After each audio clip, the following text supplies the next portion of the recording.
Kuten varmaan huomasitte, niin pääministeri Juha Sipilän hallitus ilmoitti eroavansa toissapäivänä ja presidentti myönsi tämän eron. Perussuomalaisten mielestä tämä on tietysti aivan oikea ratkaisu, koska tämä hallitus on tullut Suomelle poikkeuksellisen kalliiksi viimeisten 4 vuoden aikana, mutta eropäätöksen olisi toki voinut tehdä hiukan aikaisemminkin.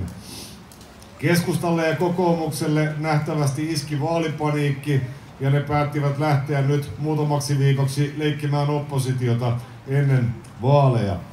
Nähtäväksi jää, miten hyvin tämä vedätys uppoaa uskollisimpaankaan äänestäjäkuntaan.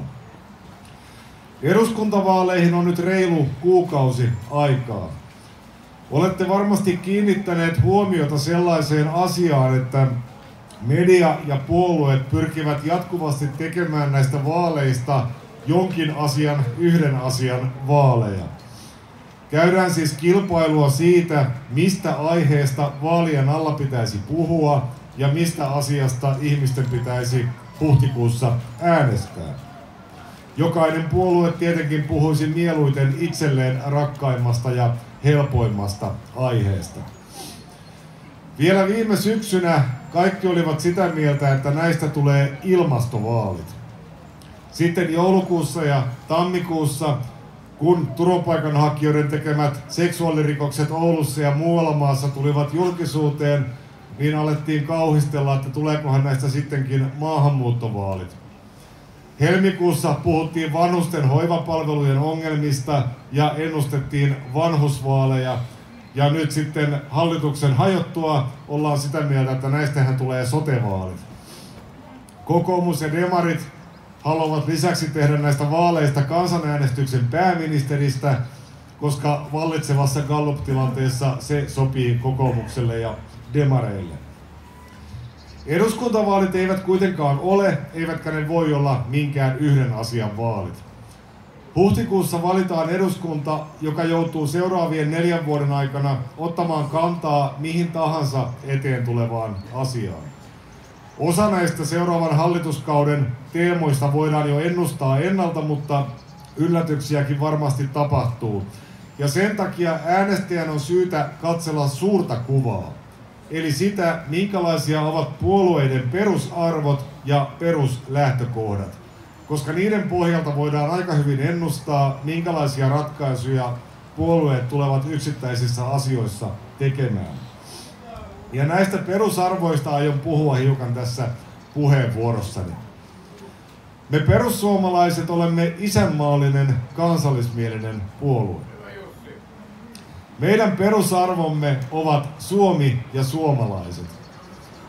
Meidän lähtökohtamme kaikessa politiikassa on se, että Suomi-nimisen valtion ensisijainen tehtävä on edistää ja puolustaa suomalaisten hyvinvointia ja turvallisuutta.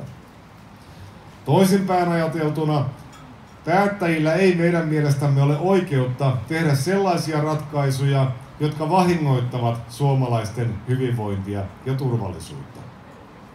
Ja kun me puhumme suomalaisista, me puhumme kaikista suomalaisista. Emme ainoastaan joko duunarista tai yrittäjästä, joko nuorista tai eläkeläisistä, joko maalaisista tai kaupunkilaisista, vaan me korostamme yhteiskunnan kokonaisetua, kaikkien suomalaisten etua. Talous ja varsinkin julkinen talous on politiikassa kaiken A ja O, koska jos kassassa ei ole rahaa, ei voida myöskään tuottaa palveluja. Me olemme vastuussa paitsi nykyisille, myös tuleville sukupolville, ja siksi yhteiskunta ei voi jatkuvasti rahoittaa perustoimintojaan velkaa ottamalla tai kansallisomaisuutta myymällä. Nyt on useita vuosia jatkunut nousukausi, mutta silti valtio ottaa uutta velkaa 1,5 miljardia euroa vuodessa. Voidaan kauhulla odottaa, mitä tapahtuu sitten, kun laskusuhdanne alkaa. Velanhoitokulut ovat oikeaa rahaa, ja se on pois kaikesta muusta, eli niistä yhteiskunnan perustoiminnoista. Menoja on siis leikattava ja tulopuolta kasvatettava. Ainoa tapa luoda uutta vaurautta ja uutta jaettavaa on synnyttää uutta tuottavaa työtä. Kun ihmiset ovat töissä, he maksavat veroja. Ja kun ihmiset ovat töissä, he eivät tarvitse tulonsiirtoja. Yritysten kilpailukyvystä on pidettävä huolta, jotta ne pystyisivät työllistämään ja maksamaan työstä asiallista palkkaa. Suomi on edelleen viennistä ja vientiteollisuudesta elävä maa. Tästä päästään ajankohtaiseen aiheeseen eli ilmastopolitiikkaan. Perussuomalaiset irtaantuivat syksyllä kaikkien muiden puolueiden yhteisestä ilmastolinjauksesta. Tämän linjauksen käytännön vaikutus on se, että energian hinta nousee. Tuotanto- ja kuljetuskustannukset nousevat. Tämä iskee suoraan suomalaiseen teollisuuteen ja suomalaiseen työllisyyteen. Perussuomalaisten linja ei ole se, että Suomen ei pitäisi tehdä mitään ilmastoasioissa tai että Suomen ei pitäisi tehdä omaa osaansa. Meidän linjamme on se, että Suomi ei voi tehdä pienenä maana myös muiden osaa. Suomi on jo osallistunut näihin ilmastotalkoisiin kenenkään pakottamatta omasta aloitteestaan. Viimeisten 30 vuoden aikana Suomi on vähentänyt omia hiilidioksidipäästöjään 2 kertaa enemmän kuin EU-maat keskimäärin. Meillä on tutkitusti maailman puhtain ulkoilma, siitä huolimatta, että meillä on erityishaasteinamme kylmä ilmasto, syrjäinen sijainti, pitkät etäisyydet ja erittäin energiaintensiivinen vientiteollisuus. Tästä ilmastokeskustelusta saa usein sellaisen mielikuvan, kuin Suomi olisi jokin pahantekijä ja että jäätiköiden sulaminen ja ilmaston lämpeneminen johtuisi lähinnä kotkalaisten ja muiden suomalaisten kelvottomasta elämäntyylistä. Ei tämä pidä paikkaansa. Suhteellisuuden tajua tarvitaan. Suomalaisia on alle promille maailman väestöstä. Meidän osuutemme maailman hiilidioksidipäästöistä on promillen luokkaa. Suomi tuottaa esimerkiksi omasta energiastaan alle 7% kivihiilellä, kun vastaava osuus Saksassa tai Tanskassa on 40% ja Puolassa 80%. Kuitenkin kovimmat kivihiileen kohdistuvat vähennystavoitteet on Suomen kaltaisilla mailla. Tämä on väärin ja se ei ole kustannustehokas tapa pelastaa maailmaa. Perussuomalaisten linja on se, että tehtaan piippu Suomessa on ilmastoteko, koska vaihtoehto on se, että sama tehtaan piippu nousee jonnekin muualle, jossa vähän välitetään ilmastotavoitteista, esimerkiksi Kiinaan. Tavallisen kansalaisen kannalta tämä jatkuvasti kiihtyvä ilmastohysteria tarkoittaa sitä, että sähkön ja polttoaineiden hinta nousee ja palkasta jää ihmisille yhä vähemmän käteen. Kokoomus on vaalien alla panikoimassa ja mainostaa tuolla teiden varsilla, miten kokoomus aikoo puolustaa yksityisautoilijaa heti vaalien jälkeen. Kannattaa katsella, minkälaisia käytännön linjauksia kokoomuksella on vaaliohjelmassaan ja minkälaisiin päästötavoitteisiin kokoomus on muiden puolueiden kanssa sitoutunut. Pääministeri Juha Sipilä taannoisessa MTK:n järjestämässä vaalipaneelissa lohdutti ihmisiä, autoilijoita sillä, että kyllä sähköautolla pääsee tulevaisuudessakin. Varmasti pääsee jokainen, jolla on varaa 100 tonnin Teslaan, kuten pääministeri Sipilällä. Ilmeisesti tarkoitus on, että te muut ajatte tulevaisuudessa polkuautoilla. Maahanmuutto on toinen kysymys, jossa perussuomalaisten arvopohja eroaa selkeästi kaikista muista. Me puhumme paljon maahanmuutosta, mutta me emme puhu siitä siksi, että me olemme ilkeitä tai tyhmiä, vaan siksi, että maahanmuutto on taloudellinen kysymys ja turvallisuuskysymys, ja se koskettaa ennen kaikkea pieniä keskituloista ihmistä. Hyvätuloisilla ihmisillä, joita päättäjätkin ovat, ei ole mitään hätää maahanmuuton seurausten kanssa, koska he voivat ostaa itsensä vapaaksi niistä seurauksista. Jos ajatellaan taloudellista puolta, Maahanmuutossa on kyseessä miljardiluokan musta aukko julkisessa taloudessa joka ainoa vuosi. Maahanmuuttoon upotettu raha on pois kaikesta muusta. Tässä asiassa pitää harrastaa vastakkainasettelua, koska asiat ovat vastakkain. Otetaan vaikka tämä vanhusten hoivapalvelut ja hoitajamitoitus, josta on puhuttu paljon. Meillä ei kuulemma ole varaa käyttää 200 miljoonaa euroa vuodessa siihen, että hoitajamitoitus saataisiin säädölliselle tasolle. Meillä ei ole varaa käyttää 100 miljoonaa euroa vuodessa siihen, että poliisien määrä saataisiin edes sille tasolle, missä se oli 10 vuotta sitten. Suomessa on asukasta kohden laskettuna vähemmän poliiseja kuin yhdessäkään toisessa EU-maassa, vaikka me olemme pinta-alaltamme EU:n 6. suurin jäsenmaa. Tämä tarkoittaa syrjäseudulla sitä, että poliisia ei saada ajoissa paikalle, ja tämä tarkoittaa kaikkialla maassa sitä, että niin sanottuja vähäisiä rikoksia, kuten omaisuusrikoksia tai lieviä pahoinpitelyjä, ei yksinkertaisesti tutkita eikä selvitetä. Tähän ei siis ole varaa. Kuitenkin samaan aikaan tänä vuonna Suomi käyttää 220 miljoonaa euroa maahanmuuttajien täysin tehottomaan ja hyödyttömään kotouttamiseen.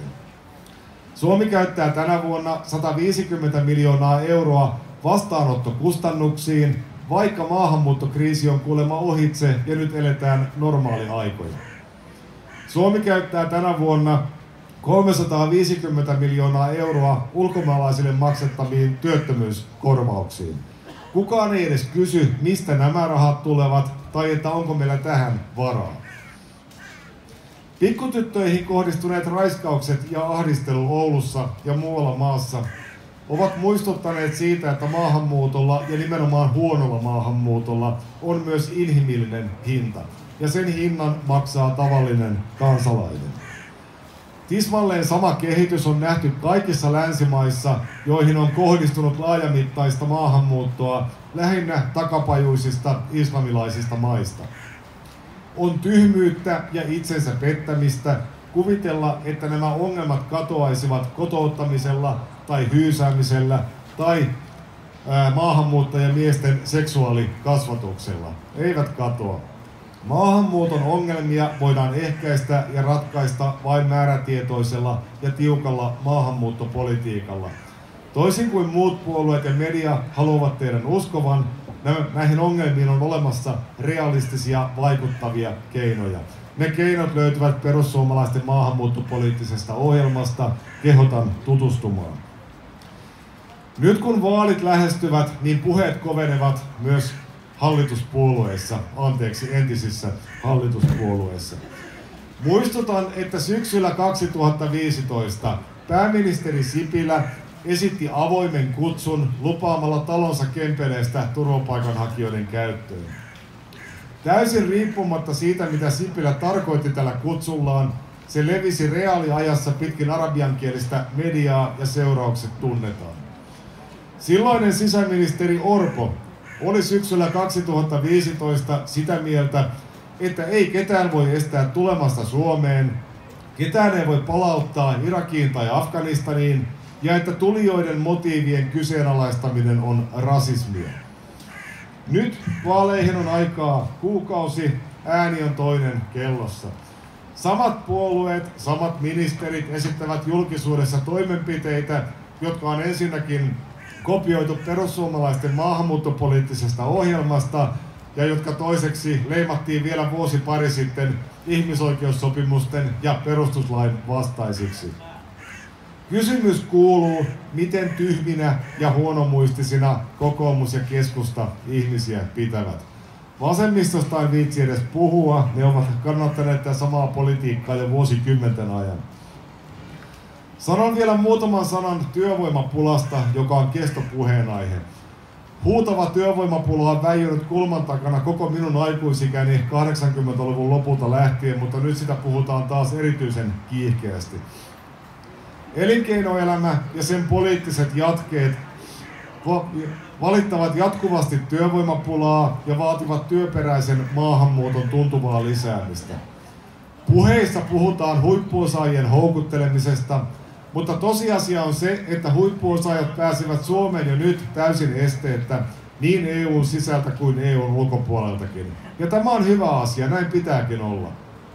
Mutta kun puhutaan ulkomaisen työvoiman saatavuusharkinnan poistamisesta, silloin puhutaan vähän koulutetun tai kouluttamattoman halpatyövoiman maahantuonnista kehitysmaista.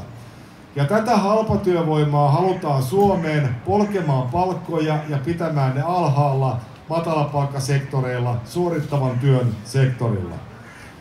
Ongelma on se, että halpatyöläinen ei tule Suomessa toimeen omalla palkallaan, vaan sitä pitää täydentää tulonsiirroilla, kuten toimeentulo- ja asumistuilla.